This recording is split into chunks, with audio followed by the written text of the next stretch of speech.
کیا امام کے پیچھے مختلف نیت کے ساتھ نماز پڑھ سکتے ہیں یا امام دو جگہ پر ایک ہی نماز کی جماعت کروا سکتے ہیں؟ جی ہو سکتی ہے.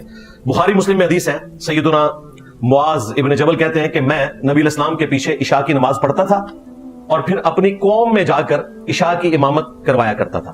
یعنی آپ نے تو اپنی نماز پڑھ لی ہوتی تھی، پھر آپ 4 نفل نیت کرتے تھے اور آپ کے پیچھے آپ کی قوم عشاء کی نماز پڑھتی تھی. اس سے یہ بھی ثابت ہوا کہ 4 رکعت نفل اکٹھے بھی پڑھے جا سکتے ہیں. ویسے افضل تو ہے 2 کر کے پڑھنا، لیکن اس صورت میں دیکھیں پڑھے جا سکتے ہیں.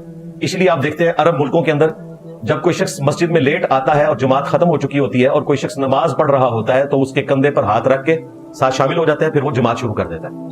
تو یہ بالکل درست ہے.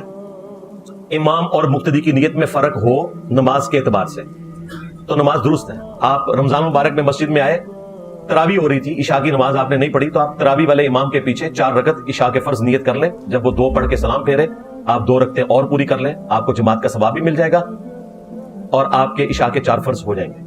اسی طریقے سے زور والے کے پیچھے اثر ہو جاتی ہے، اثر والے کے پیچھے زور ہو جاتی ہے.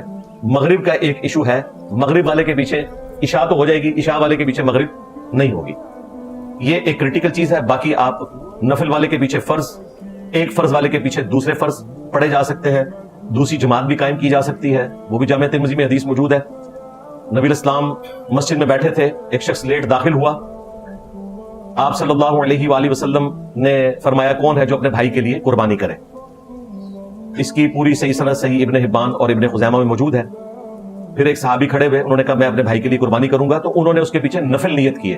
اس نے فرض نماز پڑھی تو وہ 27 گنا کا جو ثواب بخاری مسلم میں آیا وہ اس کے لیے ہو گیا. الحمدللہ.